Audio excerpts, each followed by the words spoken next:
She wasn't a doctor. She wasn't famous. She was just the quiet cleaning lady who worked in the background, unnoticed, invisible to most. But one ordinary morning, she saw something no one else saw, a silent warning in the eyes of the man everyone admired. They ignored her. They doubted her. Some even mocked her, because of who she was, and the color of her skin. Hours later, the truth would prove her right, and what she did next would change a billionaire's life forever. But how far would she have to go before anyone believed her? For 12 years, Maria Johnson's life had followed the same quiet rhythm. Before sunrise, she'd walk through the service entrance of the glass-covered skyscraper, her faded uniform pressed neatly, her name tag polished.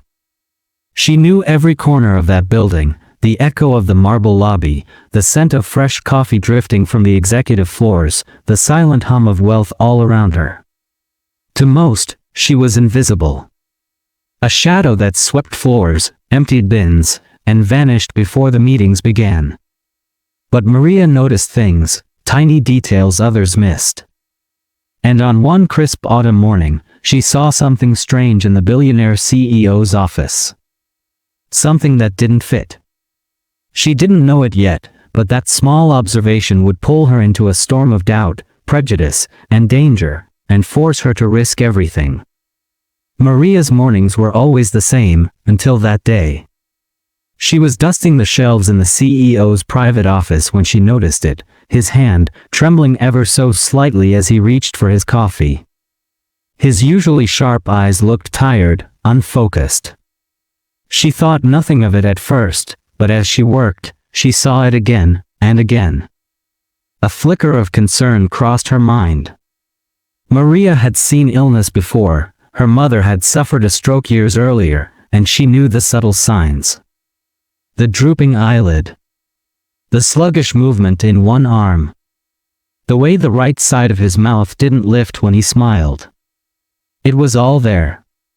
But who would listen to her? She was just the cleaning lady. Later that morning, Maria saw him in the corridor, greeting board members. His voice sounded slightly slurred. She hesitated, then quietly approached the receptionist, a young woman in a designer suit. "I think Mr. Hawthorne might be unwell," Maria said softly. "Maybe you should have someone check on him." The receptionist barely looked up. "Thanks, Maria, but I'm sure he's fine. Just tired. Now, if you'll excuse me." Maria stood there for a moment, stunned. She wanted to push harder, but the woman's eyes said it all, "You're overstepping." That was the first wall. Over the next few days, Maria kept noticing the signs. She spoke to a security guard she trusted, a middle-aged man named Carl. He nodded politely but later warned her. "Maria, people here don't like it when the staff gets too involved." Too involved. As if caring about someone's health was crossing the line. Then came the whispering. Maria overheard two office assistants in the break room. "She's always hanging around the top floor lately," one of them said. "I think she's trying to get close to Mr. Hawthorne. Maybe she thinks she'll get something out of it." The other laughed. "Or maybe she just wants attention. You know how they are." Maria didn't have to ask who they meant. The words stung, but she pushed them aside. This wasn't about her, it was about saving someone's life. Still, the gossip spread. Soon, people she had known for years avoided eye contact. The real blow came during a staff meeting. The facilities manager pulled her aside afterward. "Maria, I've had a complaint," he said. "Some people are uncomfortable with you, monitoring Mr. Hawthorne. Your job is cleaning, not diagnosing. Stick to that, or there will be consequences."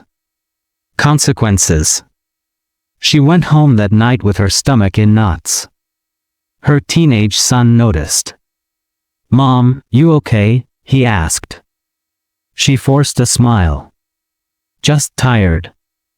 But inside, she was torn between fear of losing her job and the heavier fear of staying silent. The next morning, fate made the choice for her. She was vacuuming near the CEO's office when she heard a heavy thud. She rushed inside. Mr. Hawthorne was on the floor, his coffee spilled, his face pale. His right arm was limp at his side. Her heart pounded. "Sir. Can you hear me?" His eyes flickered, but his words were garbled. Maria ran to the nearest phone and called emergency services. "Possible stroke, he's not moving his right side," she told them, her voice shaking but firm. By the time the paramedics arrived, a small crowd had gathered. Maria backed away, giving them space. One of the executives turned to her. "Why are you here?" The tone was sharp, accusing, as if she had no right to be involved in the emergency she had just discovered. At the hospital, the doctors confirmed it. Mr. Hawthorne had suffered a minor stroke. Because Maria acted quickly, he would likely recover fully. But the story didn't end there. Word spread about her role, but instead of gratitude, the reaction was complicated. Some praised her. Others questioned her motives. An online comment thread surfaced after a local news outlet mentioned the incident. Why was a cleaning lady even in the CEO's office? Bet she's hoping for a payout. Another case of someone playing hero for attention. Maria tried to ignore it, but the stares at work felt heavier now. She heard laughter stop when she walked into a room. One afternoon, she found her cleaning cart shoved into a storage closet, a crude note taped to it, "Mind your business." She started having trouble sleeping. Each night, she replayed the moment she found him on the floor, reminding herself she had done the right thing. But why did it feel like she was being punished for it? Then, one rainy evening, her phone rang. It was Mr. Hawthorne's personal assistant. "Maria, he wants to see you," she said. Her heart leapt, but so did her anxiety. She imagined walking into his recovery suite only to find more suspicion, more cold stares. Still, she went. When she entered, Mr. Hawthorne was sitting up in bed, pale but alert. His eyes softened when he saw her. "They told me what you did," he said slowly, his speech still slightly slurred. "You saved my life." Maria felt tears prick her eyes. I saw what no one else would look at." He nodded. "And for that, I'm in your debt. But Maria, I also know the way people have treated you since. That ends now." His words gave her a flicker of hope, but also a hint that the fight ahead was bigger than she'd imagined. Because saving his life was one thing, changing the way people saw her? That was another battle entirely. And she was about to find out just how ugly it could get. Maria thought the worst was over. After the CEO's recovery began making headlines, Mr. Hawthorne publicly thanked her. A photograph of them shaking hands appeared on the company's intranet. For a brief moment, she felt seen, really seen, for the first time in her 12 years working in that building. But recognition brought a shadow with it. The gossip didn't fade, it sharpened. Anonymous emails landed in her work account. "Climbed up the ladder quick, didn't you?" and "Bet you're angling for more than thanks." Someone left a newspaper clipping of the story on her locker, with her face circled in red ink and the words "wrong place, wrong time" scrawled across it. Maria tried to brush it off, but the undercurrent at work grew darker. Conversations stopped when she entered a room. Tasks she had always handled suddenly got reassigned without explanation. Her schedule shifted to less desirable hours. And then came the meeting. One Friday afternoon, her supervisor called her in. He didn't meet her eyes as he slid a folder across the desk. "We've received reports," he said, "that you've been spending too much time in restricted areas. It's making people uncomfortable." Maria's pulse quickened. Restricted? You mean the CEO's office? The one I cleaned for 12 years? His lips pressed into a thin line. Maria, you have to understand how this looks. People are starting to think you're overstepping. That maybe you're using your connection to Mr. Hawthorne for personal gain. Her chest tightened. So saving his life is overstepping? He didn't answer. He just handed her a written warning to sign. The paper shook in her hands. She wanted to scream, to remind him that she had done what no one else dared, but she knew the truth. The room was already against her. Over the weekend, things got worse. On her day off, Maria went grocery shopping.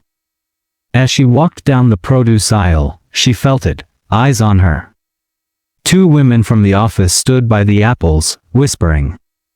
One pulled out her phone and snapped a photo before quickly looking away. That night, an online post appeared, a blurry shot of Maria in the store with the caption, "Funny how heroes shop like they've just won the lottery." The comments piled in. She's milking it. She just wants to be famous. Bet she's waiting for a payout. Her hands trembled as she scrolled. She felt stripped bare, reduced to rumors and spite. Monday morning, she arrived at work to find her access badge no longer opened the top floor elevator. When she asked security, they shrugged. New policy. Only essential staff allowed up there. She wasn't essential anymore. Days later, Mr. Hawthorne returned to the office for the first time since his stroke. Maria wanted to see him, to know if he still believed in her. But when she tried to visit, she was stopped by the receptionist, the same one who had dismissed her concerns weeks before. Sorry, Maria. He's in meetings all day. You'll have to come back. Her stomach sank. She could feel it, the distance widening. That afternoon, the breaking point came. She was mopping the marble lobby when a man in a tailored suit approached. Are you Maria Johnson? He asked. Yes, she said cautiously. He handed her an envelope. Consider this formal notice. You're being placed on unpaid leave pending an internal investigation. Maria's breath caught. Investigation? For what? He didn't answer. He just walked away. She tore open the envelope. Inside was a single page, vague allegations of conduct unbecoming, disruption of the workplace, and inappropriate proximity to executive personnel. Her vision blurred. She could barely stand. This wasn't just humiliation, it was an attempt to erase her entirely. Maria walked out of the building that day in the rain, her uniform clinging to her skin, her shoes squeaking with every step. She didn't take the bus. She just walked, the city blurring around her. By the time she reached her apartment, she felt hollow. But the world wasn't done yet. That evening, her son burst into the living room, holding his phone. Mom, someone posted this. It was a grainy security camera clip from the day of the CEO's collapse. The angle made it look like she had been hovering in the office without reason, the moments before she called 911 cut out entirely. The caption read, "Caught wandering where she doesn't belong." Maria sat down slowly. The comments were vicious. She was probably snooping. Looks like she was trying to get dirt on him. Not surprised she's on leave. It didn't matter that the truth was different. The story people wanted to believe was the one that fit their bias. Her phone rang. Unknown number. Maria Johnson, the voice said. This is the local news desk. We've received some information about your conduct at Hawthorne Industries. Care to comment? Her mouth went dry. No. No comment. She hung up before her voice could crack. By the next morning, the story was on the news. cleaning lady at center of CEO scandal. Maria's stomach churned as she watched her own face appear on the TV. They didn't say she had saved his life, they said she was involved in a controversy. The doorbell rang. She opened it to find two reporters on the sidewalk, cameras rolling. "Maria, are you being compensated by Mr. Hawthorne? Did you have a relationship with him? Are you facing charges?" She slammed the door. Inside, her son stared at her. "Mom, what are we going to do?" She didn't answer. She didn't know. The next week dragged like a slow storm. Friends stopped calling. Neighbors looked away. Even church felt different, the smiles too tight, the small talk too forced. Then came the letter. It arrived in a plain white envelope. Termination of employment. Effective immediately. No hearing. No chance to defend herself. Just gone. Maria sat at her kitchen table, the letter trembling in her hands. Her eyes burned, but no tears came. It wasn't just the job, it was the message. People like her could be heroes for a moment, but they'd always be disposable. For the first time, she considered giving up, just disappearing quietly. But that night, a knock came at the door. When she opened it, Mr. Hawthorne stood there, pale but determined, leaning on a cane.